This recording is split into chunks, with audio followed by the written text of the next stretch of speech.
ایک بار کا واقعہ ہے کہ آپ مولا کائنات مولا علی مشکل کشا شیر خدا کرم اللہ تعالی وجہہ الکریم اپنے دونوں شہزادوں دونوں بیٹوں کے ساتھ امام حسن و حسین کے ساتھ حرم پاک میں موجود تھے، کعبۃ اللہ شریف میں موجود تھے۔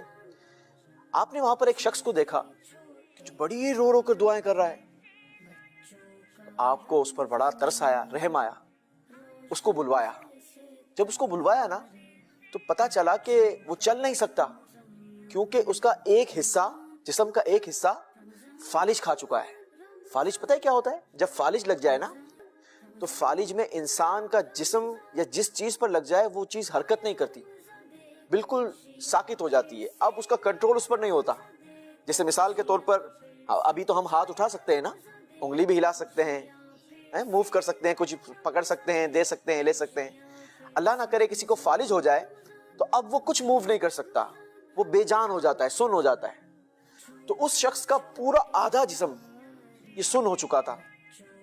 تو آپ نے اس سے پوچھا کہ کیا وجہ ہے، کیا معاملہ ہے، کیوں رو رہے ہو اتنا، اور یہ کیسے ہو گیا؟ اس نے بتایا کہ یا امیر المؤمنین، میں گناہوں کے معاملے میں بہت زیادہ بے باک تھا، بڑے گناہ کیا کرتا تھا، لیکن میرے جو والد صاحب تھے، میرے جو ابو تھے، وہ بڑے نیک انسان تھے اور مجھے بار بار ٹوکتے تھے، منع کرتے تھے، گناہوں کے بارے میں روکتے تھے کہ بیٹا یہ گناہ نہیں کرو، یہ گناہ ہے، یہ کام نہیں کرو، یہ کام نہیں کرو۔ ہمارے ابو بھی بسا اوقات ہماری تربیت کرتے ہیں نا، ہمیں ابو کی بات ماننی چاہیے، ٹھیک ہے؟ اچھا، اب اس شخص نے کیا کیا؟ وہ شخص کہنے لگا کہ میرے ابو جب مجھے منع کرتے تھے نا تو میں ان کی بات نہیں مانتا تھا، بلکہ اور زیادہ گناہ کرتا تھا، بس ضد ہو جاتا تھا۔ ایک دن ایسا معاملہ ہوا کہ میرے ابو نے جب مجھے منع کیا اور مجھے نصیحت کی نا، مجھے بڑا غصہ آ گیا اور میرا ہاتھ ان پر اٹھ گیا، استغفر اللہ۔ اب میرے ابو کو جب میں نے مارا تو میرے ابو بڑے رنجیدہ ہو گئے، بڑے غمگین ہو گئے، اور وہ حرم پاک میں آئے اور یہاں پر آ کر میرے لیے بد دعا کر دی۔ اب اگر ابو کسی کے لیے بد دعا کر دیں اور وہ بھی حرم پاک میں کھڑے رہ کر، تو ابو کی تو دعا ویسے ہی جلدی قبول ہوتی ہے۔ تو وہ شخص کہنے لگا کہ یا امیر المؤمنین، میرے ابو نے جب حرم پاک میں آ کر میرے لیے بد دعا کی تو میرا یہ جسم اسی وقت سن ہو گیا، فالج کھا گیا، اور میں زمین پر گر پڑا، اور اب میں چل بھی نہیں سکتا، زمین پر گھسیٹ گھسیٹ کر مجھے چلنا پڑتا ہے۔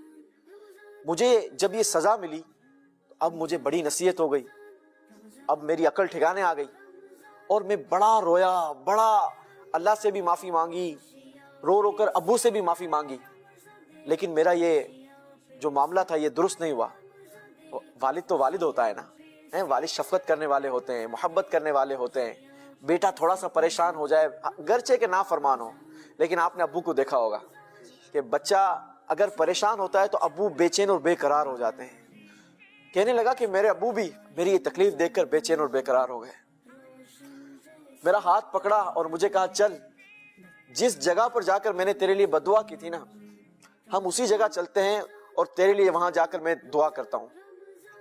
یا امیر المؤمنین، جب ہم یہاں پر آ رہے تھے تو راستے میں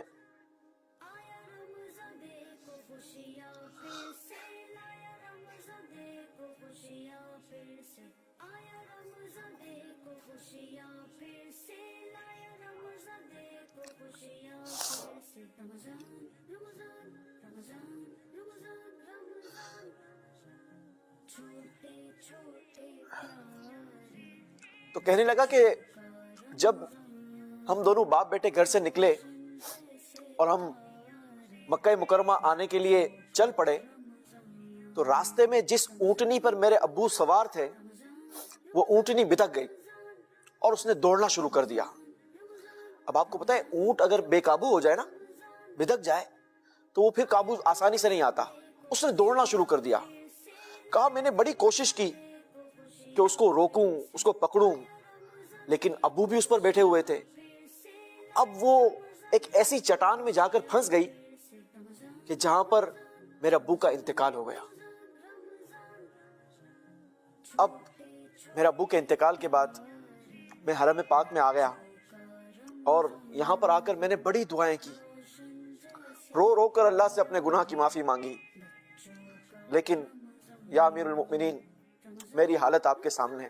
اب جب اس نے اپنی دکھ بھری کہانی حضرت علی رضی اللہ تعالیٰ عنہ کو سنائی نا، حضرت علی تو سخیوں کا گھرانہ ہے، آپ کو بڑا رحم آیا، اس پر بڑا ترس آیا، تو آپ نے اسے کہا کہ اگر واقعی تیرے ابو تجھ سے راضی ہو گئے تھے تو اطمینان رکھ، اللہ نے چاہا تو انشاءاللہ تیرا یہ مرض دور ہو جائے گا۔ آپ نے نفل نماز ادا فرمائی اور اللہ کی بارگاہ میں اپنے ہاتھوں کو بلند کیا، دعا اللہ سے کی۔ اللہ تبارک و تعالیٰ نے حضرت علی رضی اللہ تعالیٰ عنہ کی دعا کیسی قبول فرمائی کہ دعا فرمانے کے بعد حضرت علی نے اس شخص سے کہا قم، کھڑا ہو جا۔ وہ ایک دم سے کھڑا ہو گیا، جیسے تندرست بندہ نہیں ہوتا کھڑا ہو جاتا ہے، ایک دم سے کھڑا ہو گیا اور بالکل پہلے کی طرح چلنے پھرنے لگ گیا۔ سبحان اللہ۔ امیر علیہ سنت فرماتے ہیں نا، میں گناہوں کا مریض اور آپ ہیں میرے طبیب، دیجئے مجھ کو شفا، مولا علی مشکل کشا۔ اللہ تبارک و تعالی مولا کائنات مولا علی مشکل کشا کرم اللہ تعالی وجہ الکریم کے صدقے ہم سب کے تمام گناہوں کو معاف فرمائے، اور آج کی اس بابرکت اور مبارک رات کے صدقے اللہ ہمارے والدین کی بخشش و مغفرت فرمائے۔ بیٹا یاد رکھنا، کبھی بھی دنیا میں جتنی بھی ترقی کر جاؤ، دنیا جتنی بھی مل جائے، کبھی بھی اپنے والدین کو حقیر نہیں سمجھنا۔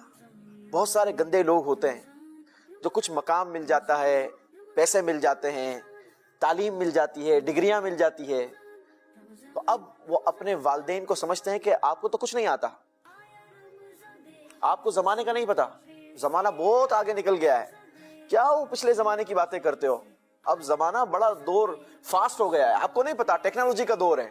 ایسی باتیں کرتے ہیں اپنے والدین کے سامنے، حالانکہ ہمارے والدین کو بہت زیادہ سمجھ آ رہی ہوتی ہے، وہ بہت کچھ سمجھ رہے ہوتے ہیں، کیونکہ وہ والدین ہیں، اللہ نے والدین کا مقام اور مرتبہ رکھا ہے۔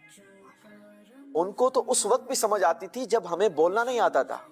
آپ دیکھیں والدین کو، اگر بچہ چھوٹا ہوتا ہے بولنا نہیں آتا اس کو، اگر وہ روتا ہے تو ماں کو پتا چل جاتا ہے کہ کیوں رو رہا ہے، اس کے پیٹ میں درد ہو رہا ہے یا اسے بھوک لگی ہے، ماں کو پتا چل جاتا ہے۔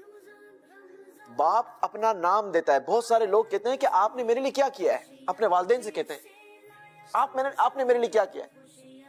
ارے بے وقوف انسان، باپ نے اپنا نام دیا، تجھے معاشرے میں ایک پہچان دی، تجھے چلنے کے قابل بنایا، تو والد یہ تو اللہ نے ایک سائبان ہمارے سروں پر رکھا ہے۔ دعا کیا کرو اپنے والدین کے لیے، اللہ ہمارے والدین کو سلامت رکھے، اور جن کے والدین دنیا سے چلے گئے نا، ان کو بھی اپنے والدین کے لیے دعائیں مغفرت کرتے رہنا چاہیے، ایصال ثواب کرتے رہنا چاہیے۔ اللہ تعالیٰ سے دعا ہے کہ اللہ ہمیں اپنے والدین کا ادب نصیب فرمائے، مجھے بھی نصیب فرمائے۔